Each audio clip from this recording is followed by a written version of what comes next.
आज हम दोस्त प्रिपरेशन ऑफ हेलो एल्केन का नेक्स्ट रिएक्शन पढ़ेंगे। तो नेक्स्ट रिएक्शन में दोस्त अल्कोहल का रिएक्शन हम लोग हाइड्रोजन हैलाइड के साथ करने जा रहे हैं। तो देखिए दोस्त, मूड बनाओ अल्कोहल लाओ, यहाँ पर लिखिए अल्कोहल और चखना के रूप में दोस्त हाइड्रोजन हैलाइड को लेंगे। अब देखिए दोस्त, हाइड्रोजन मेटल इलेक्ट्रॉन को लूज किया तो हाइड्रोजन के मुंडी पर पॉजिटिव चार्ज डेवलप हुआ। हेलोजन नॉन मेटल इलेक्ट्रॉन को गेन किया तो हेलोजन के मुंडी पर नेगेटिव चार्ज डेवलप हुआ।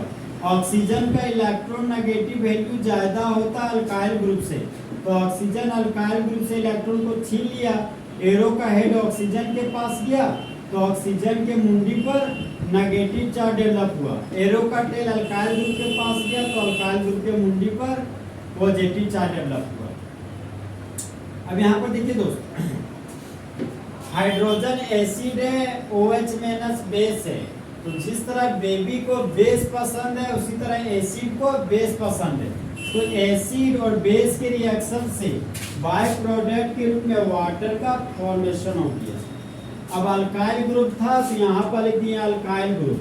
अब ये पॉजिटिव चार्ज नेगेटिव चार्ज के साथ जुड़कर बना दिया बॉन्ड। ये मेन प्रोडक्ट बन गया आपका दोस्त हेलो एल्केन। अब देखिए दोस्त, यहाँ पर रिएक्शन तो शुरुआत दोस्त न्यूक्लियोफाइल कर रहा है।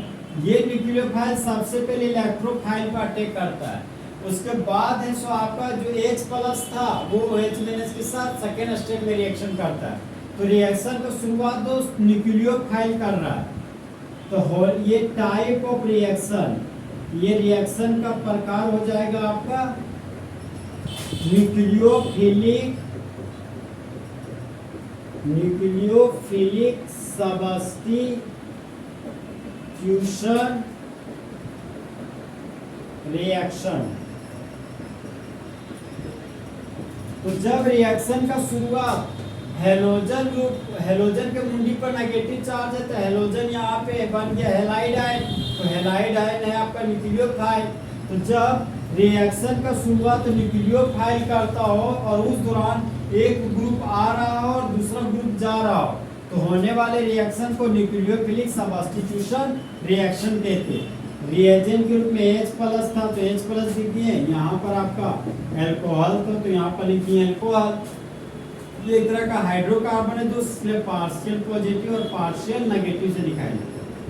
देखिए दोस्त, इस रिएक्शन को हम लोग पढ़ेंगे कैसे। जब अल्कोहल का रिएक्शन हाइड्रोजन हैलाइड के साथ करेंगे तब मेन प्रोडक्ट के रूप में हेलो एल्केन बनेगा और बाय प्रोडक्ट के रूप में वाटर मॉलिक्यूल का फॉर्मेशन होगा।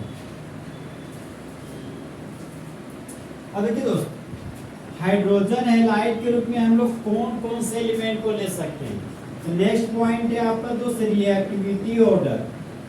Reactivity order of hydrogen halide. Hydrogen halide का रिएक्टिविटी का करा। देखिए, जब कोई एलिमेंट इलेक्ट्रॉन को लूज किया और तुरंत ही उस इलेक्ट्रॉन को गेन कर लिया गया तो बोलते हैं उसका रिएक्टिविटी बहुत ही फास्ट है। लेकिन जब कोई एलिमेंट इलेक्ट्रॉन को लूज किया और धीरे धीरे इलेक्ट्रॉन को गेन करने जा रहा है तो बोलेंगे उस एलिमेंट का रिएक्टिविटी आपका स्लो है। तो देखिए दोस्त, यहाँ पे हाइड्रोजन हैलाइड का रिएक्टिविटी का क्रम लिखना है। तो हाइड्रोजन आयोडाइड आपका मोर रिएक्टिव होता है हाइड्रोजन ब्रोमाइड से, और हाइड्रोजन ब्रोमाइड मोर रिएक्टिव होता है हाइड्रोजन क्लोराइड से, और हाइड्रोजन क्लोराइड मोर रिएक्टिव होता है हाइड्रोजन फ्लोराइड से। हाइड्रोजन और आयोडाइड के बीच दोस्त बॉन्ड का लंबाई ज्यादा होने की वजह से हाइड्रोजन आयोडाइड मोर रिएक्टिव है। हाइड्रोजन और फ्लोरीन के बीच बॉन्ड का लंबाई छोटा होने की वजह से हाइड्रोजन फ्लोराइड आपका लेस रिएक्टिव एलिमेंट है। अब देखिए दोस्त, नेक्स्ट है हम लोग के अल्कोहल के रूप में हम लोग कौन सा सबस्ट्रेट को लेंगे। रिएक्टिविटी ऑर्डर ऑफ ये हो गया आपका अल्कोहल। तो रिएक्टिविटी ऑर्डर अल्कोहल का तो सबसे ज्यादा मोर रिएक्टिव होता है आपका 3 degree alcohol. 3 degree alcohol more reactive होता है 2 डिग्री अल्कोहल की तुलना में, और 2 डिग्री अल्कोहल मोर रिएक्टिव होता है 1 डिग्री अल्कोहल की तुलना में। 3 डिग्री अल्कोहल का एग्जांपल हो गया tertiary butyl alcohol. 2 degree alcohol का एग्जांपल हो गया आइसोप्रोपाइल अल्कोहल और 1 डिग्री अल्कोहल का एग्जांपल हो गया आपका इथाइल अल्कोहल। तो सबस्ट्रेट के रूप में दोस्त 3 डिग्री अल्कोहल लेंगे तो पलक झपकते प्रोडक्ट बन जाएगा। 2 डिग्री अल्कोहल को लेंगे तो 5-10 सेकेंड के बाद मेन प्रोडक्ट बनेगा और 1 डिग्री अल्कोहल को लेंगे तो उसको 10 मिनट लग जाए आपको प्रोडक्ट बनने में। इस तरह आपको दोस्त फुल एचडी में अल्कोहल का रिएक्शन हाइड्रोजन हैलाइड के साथ खत्म हो गया। तो दोस्त जले हुए को आग और बुझे हुए को राख कहते हैं और जो राख को बारूद बना दे उसे हिमांशु कुमार कहते हैं।